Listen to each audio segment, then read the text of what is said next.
What's going on, everybody? Mortem here, this time bringing you part 2 in our story of Baldur's Gate 2. Part 2 here is where the game starts getting a little complicated, and that is to say the end of Chapter 2 to the end of Chapter 3. Things take a few different directions. So I want to mention a couple things right at the start of this video. If you do anything that would cause the main plot to be uncompletable, someone teleports in and kills your main character in one shot, thus giving you a game over. A lot of times, NPCs and things can be killed. However, if you do anything that will break the main plot, you just flat out get game overed by being killed. As I mentioned in the first video, Chapter 2 ends with you siding with one of two factions, so these things will change a little bit depending on which faction you side with. It effectively changes a bit of the path through Chapter 3. Before we get into that, I do also want to mention that like the first game, there are dream sequences that can be had while you rest. Specifically, at this point in the game, you can run into 3 of them. Truth be told, they don't do much for the story besides kind of hint at Irenicus and kind of keep you focused on Imoen and John Irenicus, because it's easy to get sidetracked doing all the side content to raise gold to advance the main story. These dreams do things like hint at the power of you as a ball spawn, as well as what's happened to Imoen and her fragile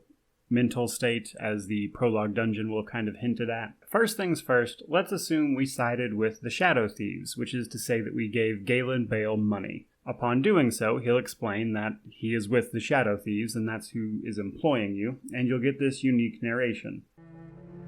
Allies are expensive in the city of Coin, but you are certain you have made a wise investment. Through Galen Bale, you have purchased the aid of Arun Linvale, Shadow Master of Athkatla. As ominous as that may sound, you have little other choice. Already you have felt the influence of those working against your search for Irenicus. The girl they brought in, she's a cute one, isn't she? I do believe I'll have to practice some enchantment spells on that one. Hold. What was that sound? You two, the new prisoner. He's escaped. What? When? Where is he? He's in the lower... Gods, no. He comes! He's here! I cannot be caged. I cannot be controlled. Understand this as you die, ever pathetic, ever foolish.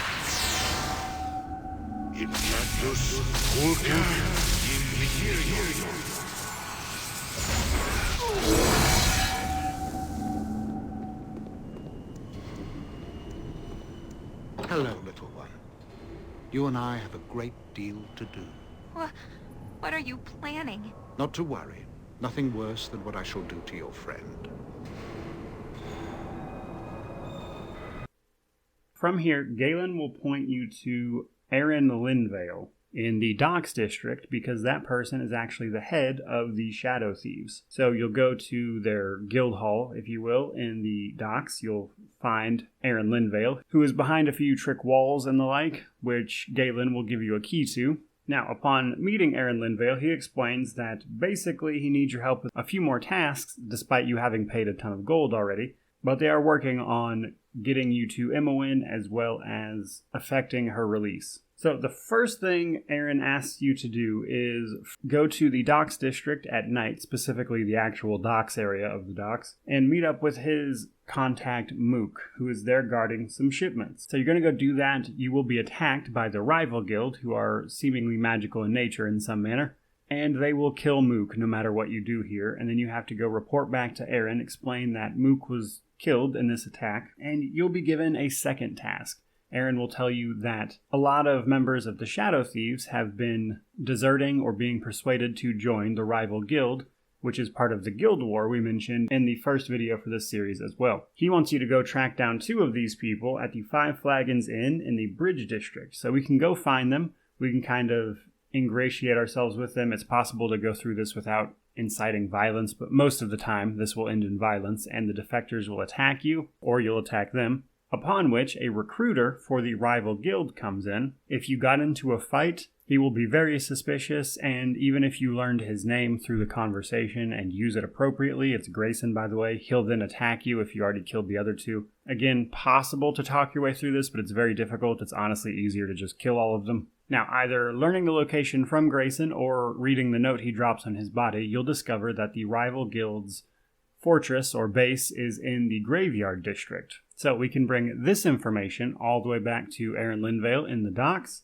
and upon bringing this info to him, he will tell us a few things. For starters, if we hadn't pieced it together already, the rival guild is in fact made out of vampires, which explains their magical nature, and a lot of other things we've probably seen around the city. Again, very possible to know this before Arun tells us about it, but he'll basically tell us that the time has come to strike at their base in the Graveyard District. So he's going to do a few things. He's going to give you a bunch of wooden stakes to permanently kill at least a few of these vampires. He's also going to send a mage and a golem down to their base to open up the doors that are otherwise unmovable without their help.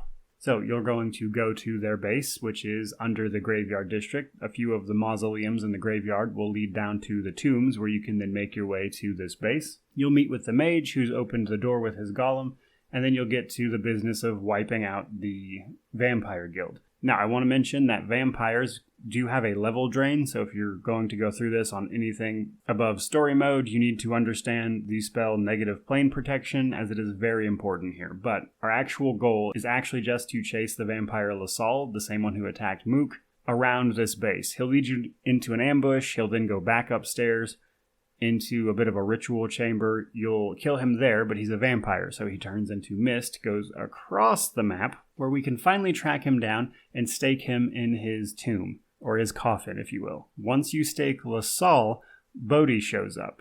Bodhi is actually the guild leader for the vampires. You might have heard her name before this through a couple of different options, but if you haven't, her name is Bodhi. And she'll explain a few things, honestly. She'll mention that maybe the Shadow Thieves aren't the friends you think they are, and that maybe they know more than they're telling you. But ultimately, she'll fight you. Now, you won't get to kill her. Once she gets low on health, she'll run away. And then we can head back to Arun Nair and explain what happened to Arun. At this point, he'll kind of come clean on his involvement. They know that you were captured by Irenicus, as it's kind of their job to know things like that. But shortly after that happened, Bodhi and her vampire guild showed up. And at this point, members of the Shadow Thieves just started disappearing, never to be seen again. They still don't know where they are.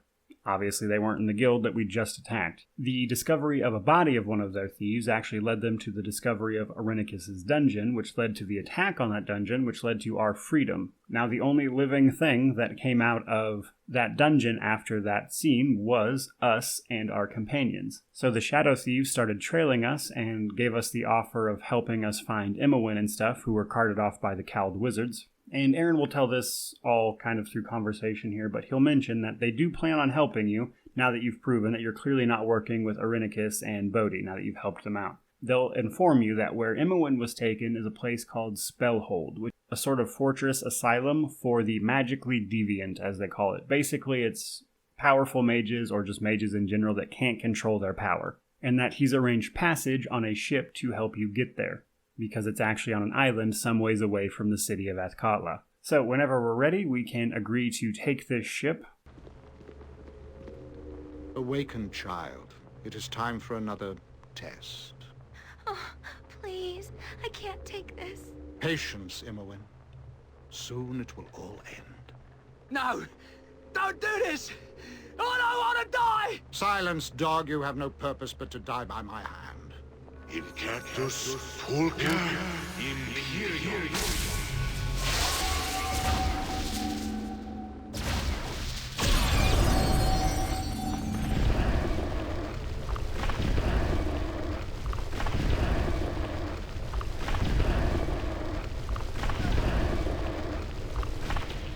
You are nearly ready for her, Imowen.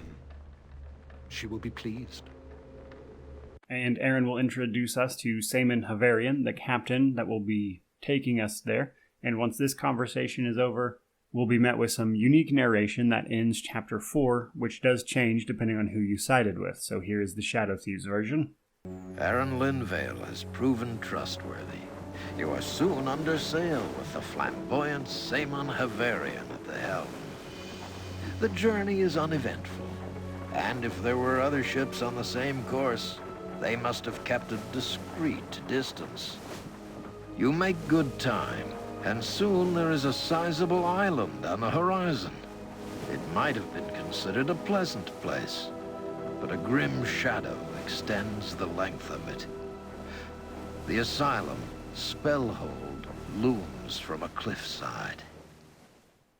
Now, that brings us back to choosing the Vampire Guild instead, which we now know that it is in fact a guild of vampires, which is why their messenger asked us to meet their leader in the Graveyard District upon us obtaining 15,000 gold, which would have ended Chapter 2. So rewinding all the way back there, instead of talking to Galen, we go talk to the messenger, and we go to the Graveyard District at night. This is where we can meet Bodhi. Now, this is our only opportunity to pay Bodhi. If you choose not to side with her right here, even though it's your first time meeting her, it becomes locked off as an option. So if you want to do this part, you do actually have to pick her side right here.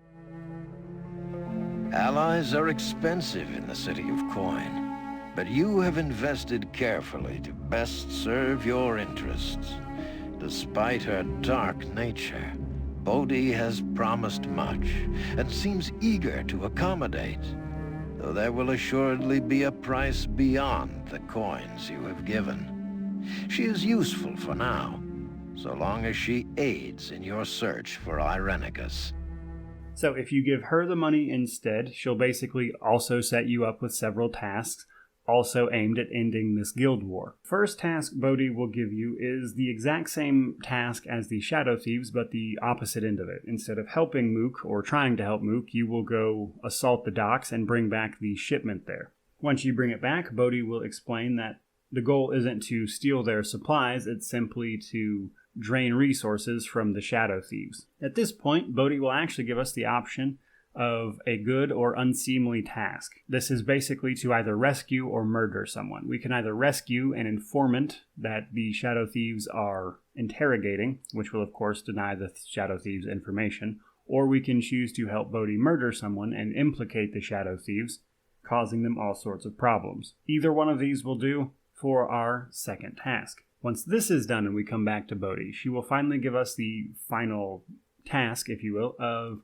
assaulting the Shadow Thief Guild Hall in the Docks District. Now, honestly, this is a little more involved than attacking Bodhi and her guild. While you don't have to worry about vampires and level drain, you do have to worry about absolutely tons of traps. You also have to find several keys to get down there. Aaron Linvale is in a secret chamber in the basement of the guild hall, which we would know if we'd already done the other side. This requires several keys. If we side with the Shadow Thieves, we get given these keys. However, now we have to go track them down. So first things first, we have to go kill Galen Bale in the slums and take his key that he would have given us otherwise. This opens the hallway that leads to Aaron Linvale. Once we have this, we can actually head to the Shadow Thieves Guild Hall. We need to make our way to the basement level, which is through a secret door in the wall on the first level. This will lead to the stairs down. Now, once we've got that taken care of, we can find Tizak in a cell just south of where we enter the basement at. If we then kill the executioner in that area, we can get the key to free Tizak, which is actually one of Bodhi's servants.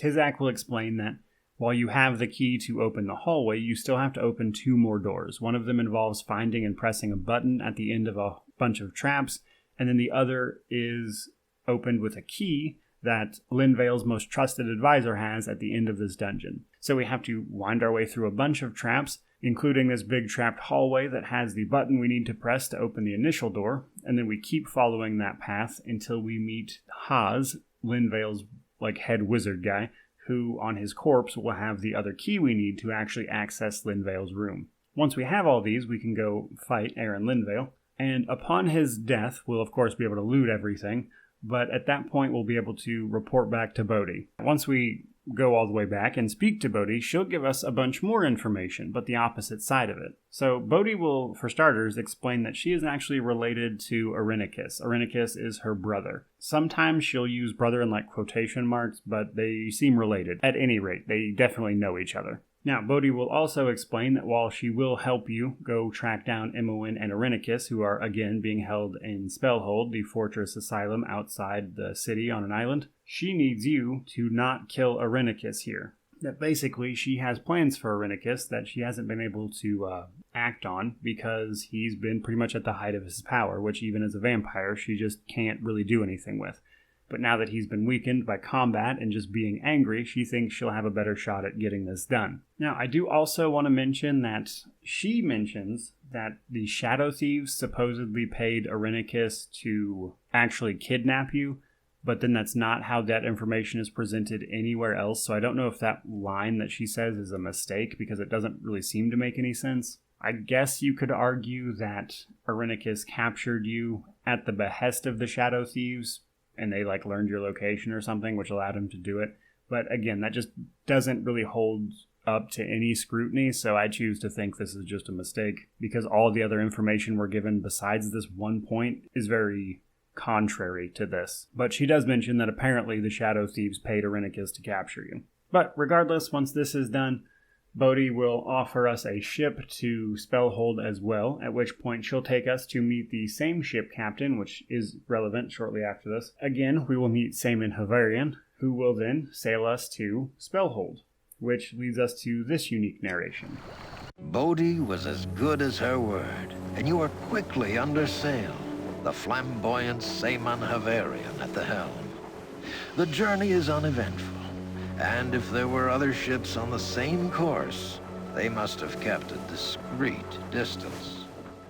You make good time, and soon there is a sizable island on the horizon. It might have been considered a pleasant place, but a grim shadow extends the length of it. The asylum, Spellhold, looms from a cliffside. There you go, guys. There is part 2 of our story of Baldur's Gate 2. Just the one chapter, really, technically, but it varied quite a bit, so I wanted to cover all of it in this particular part. So I hope you guys enjoyed the video. If you did, please remember to like, comment, subscribe, all that YouTube jazz. But regardless of any of that, truly, just thank you so much for watching. May you wander in wisdom, and have an amazing day.